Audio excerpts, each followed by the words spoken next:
nagtataka ko, bakit namamatay? Wala namang test, wala namang sakit. Oh, dito yung ulo. Oh. Ha? Andito yung ulo. Wala. Iyo.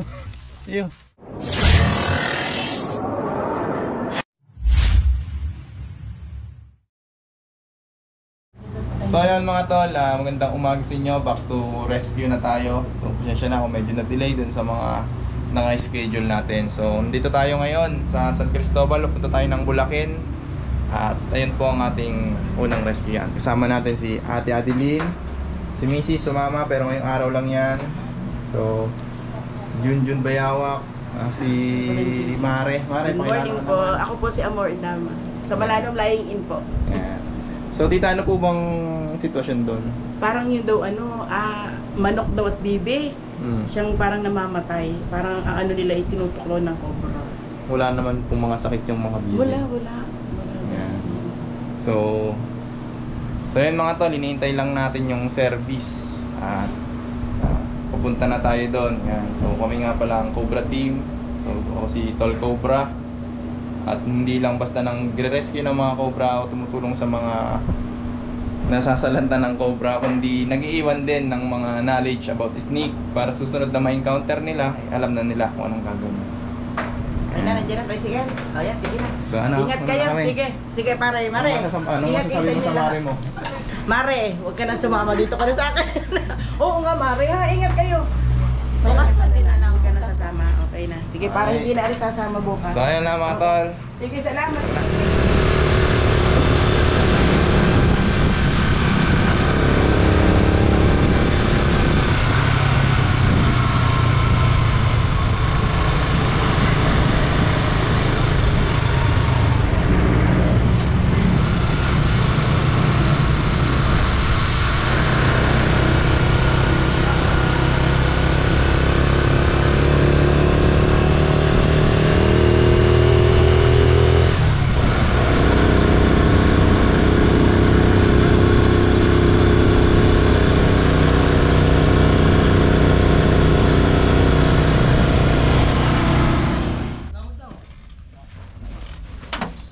So ayan mga tol, nandito na tayo sa area natin sa Parasyon Pansian.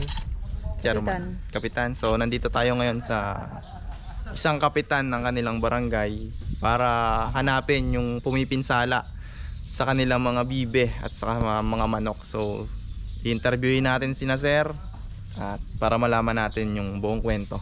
Tara po.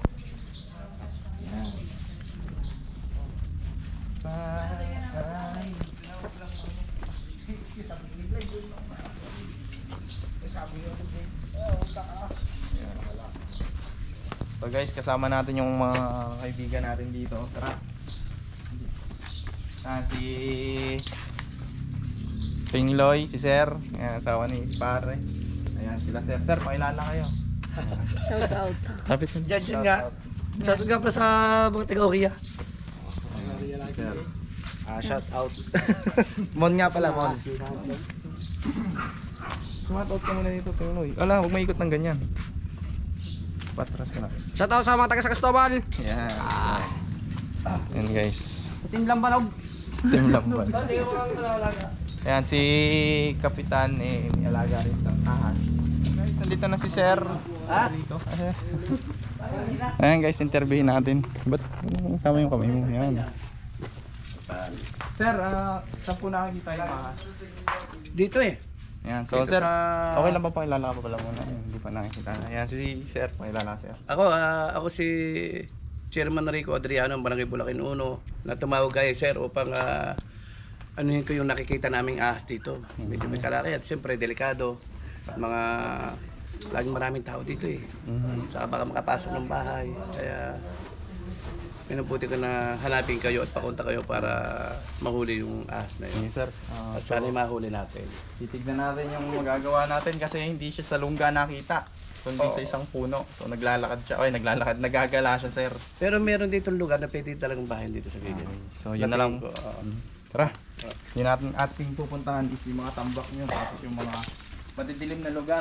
Dahil doon lang naman sila tumitira.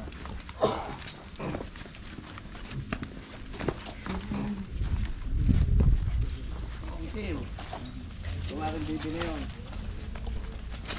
Hindi dito noon, minsan nakitaan din. Ito. May nakita din dyan, sir, Oo, minsan. minsan nung kasi may tambak itong kahoy noon. Ipatanggal ko, nakitaan din dyan ng malaki. Dito. Oo. Tapos dito. Dito nakita yung ahas.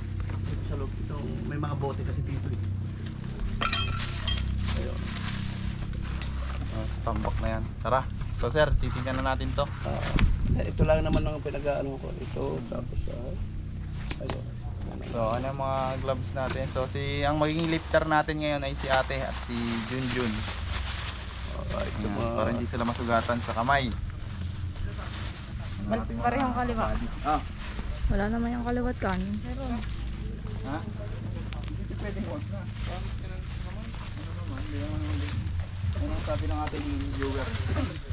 Wala tayong magagawa. So guys, dito may maliit na tambak. Dito daw nila nakita. Ang magiging lifter natin o taga-angat ay si Ate Adeline tapos si Junjun. So ayan, may gloves na tayo guys. asan ang bisal ito? Titignan muna natin kung may mga bakas o yung mga pinagbalatan ba para matukoy natin kung maglungga dito or napadaan lang. So doon natin natutukoy yung isang ahas kung naglungga sa isang lugar kung meron siyang pinagbalatan.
Wala siyang pinagbalatan dito.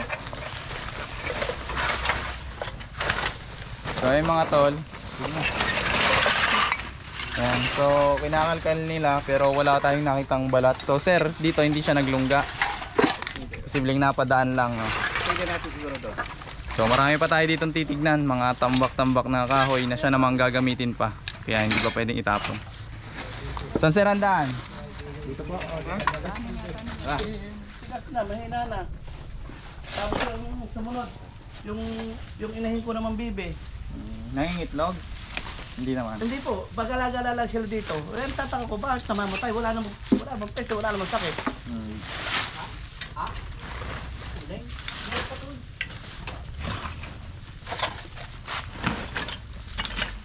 Yun. Ano yun?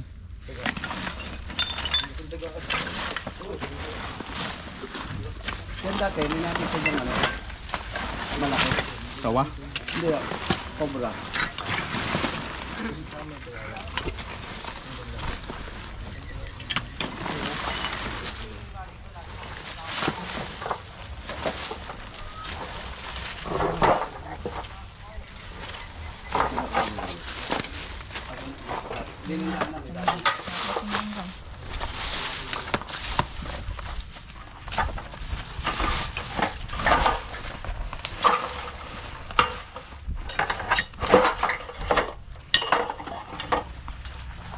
Tara, dito tayong pwesto.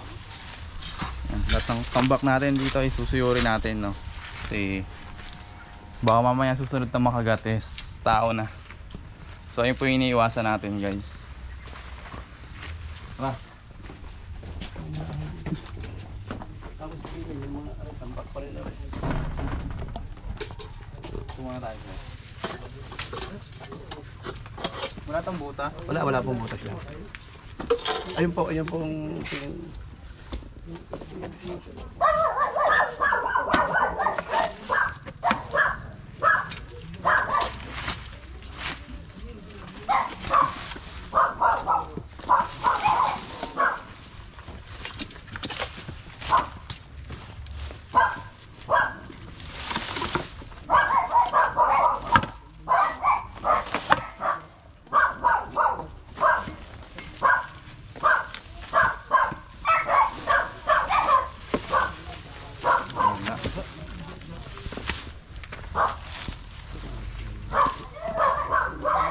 Ay, sir, yung ano ngayon, mga bato na yan. Pero na lang ako sir ng... Stong, may taka, Stong! Stong! Pero may tak!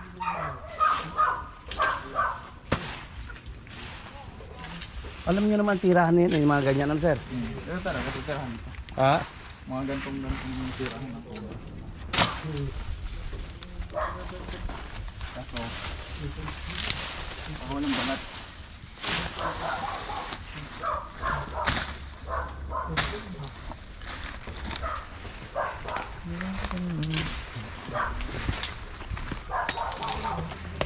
Hindi ko mga flashlight yan. Ha?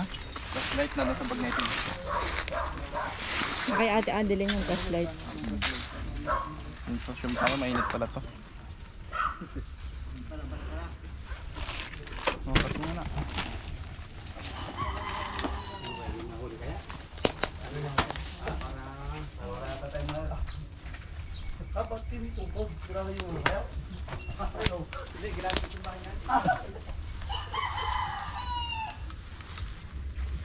Hawa na hawan yung loob. Ano flashlight? Parang may bahay sa loob na.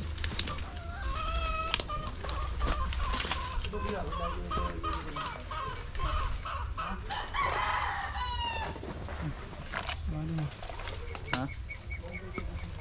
Palagay mo dyan. Hindi ko mo palagay. Hindi ako palagay.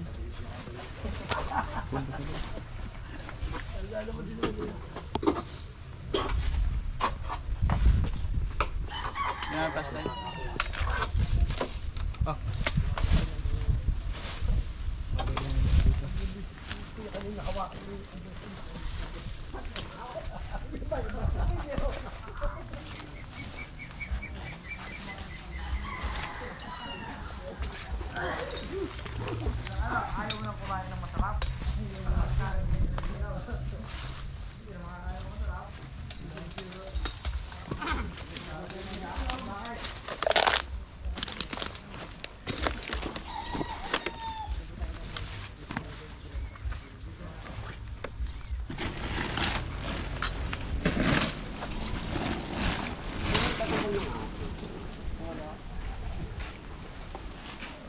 Malayo na layo ah.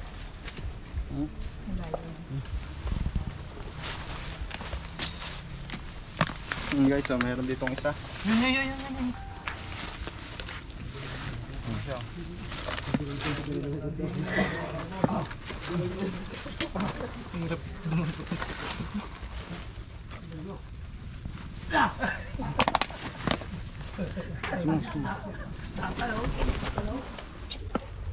So guys, may isa dito. Oh. Kailangan ko mag-camera sila dito.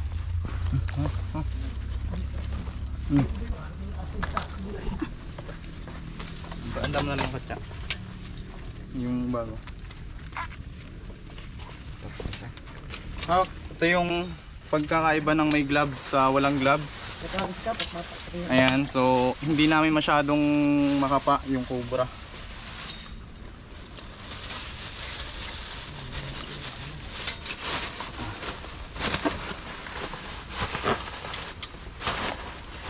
Ball mo yung dulo niya, ball mo yung dulo sir. Hindi natin masyadong mag-grip. Ayan. Hindi natin masyadong mag-grip pag may glove. Pero sinusubukan pa rin natin yung mga sinasuggest ng ating viewers kung saan tayo mas safety. Unang-una nga sa lahat is hindi natin paglalaruan. Hindi natin paglalaruan yung mga nahuhuli natin na cobra. Kasi ayun yung pinakadelikado. once na nawala yung respect natin sa mga venomous snake tulad nito. So kapag may mga nakikita kayo sa mga nagbablog na naglalaro ng mga venomous snake, ay wag nyong gagayahin dahil pwede yan maging mitya ng buhay nyo. Haba. Ano to? Na magkaroon sila ng konting space sa loob. Ito yung nagiging ano nila, resting area.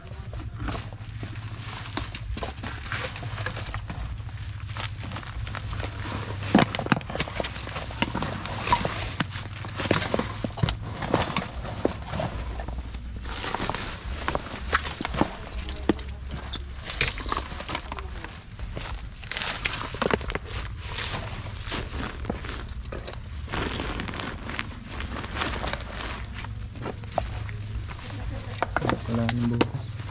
Wala mang makitang tumatawid. May kuya. So, titignan pa natin dito. Tara. Oo. Hindi na kita kapiyog.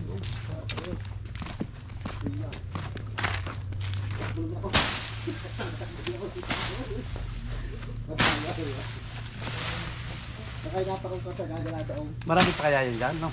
Malamang meron pa to. Baka yung siguro dumaan lang, ano, doon. Wala kayo nakita sa may bato. Sa? Doon sa bato mo. Wala. Pero iba pa yung mga nakikita niya kasi malawak yung habitat nila eh. Oo. Ang ano ko, kaso bago pa lang yung tambak. Oo, bago pa lang, wala pa yun. Wala pa yun. Dito na lang kayo maghahanap. Sa gilid. Saan pa ikot, ano? Kaya, Iikutan namin ito mula dito. saan yung pa ikot doon.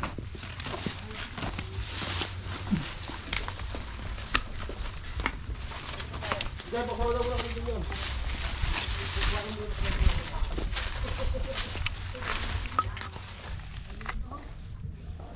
So ayan guys, iniikot natin tong paligid ni Cap, no, para ma-sure na makuha natin kung ano yung pumipinsala sa kanyang mga alagang hayop. So maaaring dito lang yung naglulungga sa mga gantong tambak.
Pero mong ano? Flashlight ko wala? Ito. Flashlight. Ano?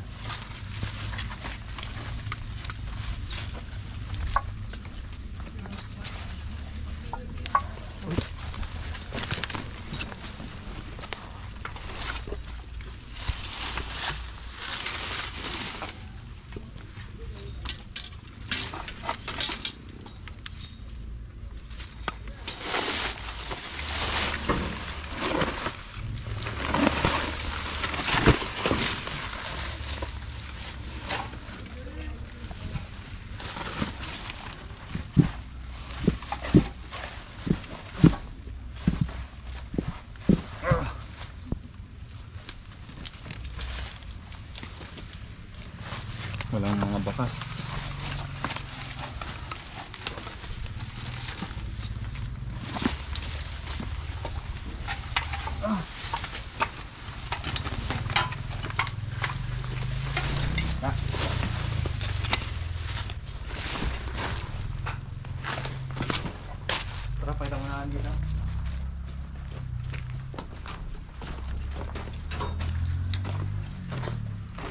So guys, ito po ang ating tanghalian na kapitan ay yan. Ayan po. Yan po at saka ito. Yan. So guys, kakain lang kami. Dito yung ulo. Ha? Andito yung ulo. So itong reticulated python. Ito siya oh.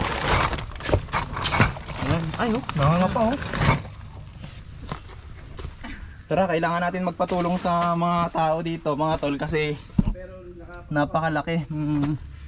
Sawa na to, kung kami dalawa lang hindi namin kakayanin. Okay boys.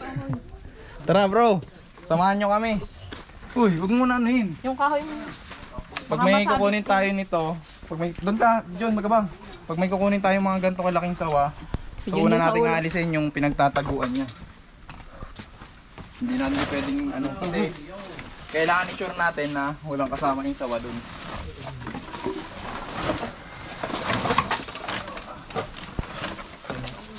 So kailangan natin makuha yung sawa na ano, hindi na i-injure. Ayan, laki. Ayun, malaking sawa mga tol. So dito lang siya nagtago. Ayun oh. Wala. Yo. Tapang guys. Tapang lang.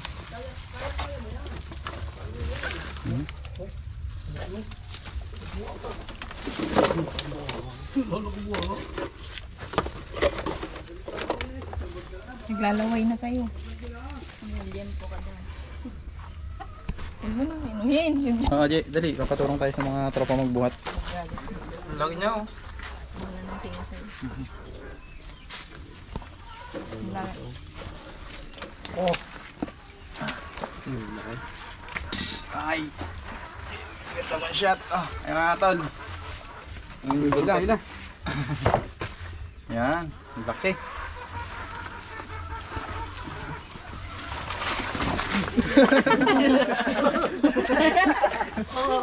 Di wag ka tumakip sa camera, Jud. Tatakpan mo yung camera.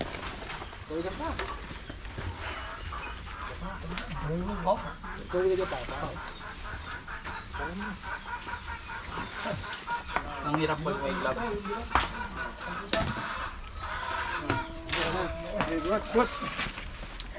Tinakpan mo na. Lagi nakatalikod sa camera, ano? Yan, si Junjun lagi nakatalikod. Ikaw, Je, nasa likod ka kasi. Yan. So guys, ilalagay na natin sa kulungan kasi itong sawang to, eh hindi naman natin talaga nahuli. Halaga na dito. Yan. Buksan na. So ito eh may papel. Hi. Dito ka oh. Dito. Bigat. Comment pa mo. Hi. Ay, paalis dito ka. Ayusin mo yung video. Alam mo yung abis mo pa kumilaw. Itay ko. Ano? Bitawan. Nabitawan siya. So guys, itong sawan na to eh babalik na natin sa kulungan kasi ito po ay hindi namin nahuli. Nilabas lang namin kanina at binilad hanggang sa pumasok dun sa butas na. Sa ano. Sama mo sila tatay. Yun. Yung ulo niya, siya na lang umano. Mag-isa. So guys, ito na siya. May papel tong sawan na to. Makaakyat dun sa puno. So maliit pa lang daw alaga na nila dito. Ayan. Ayan, bilis niya. Yung pinakandulo ng buntot ang alaga Siya nakatira. Ito yung pinaka-cage niya. Enclosure.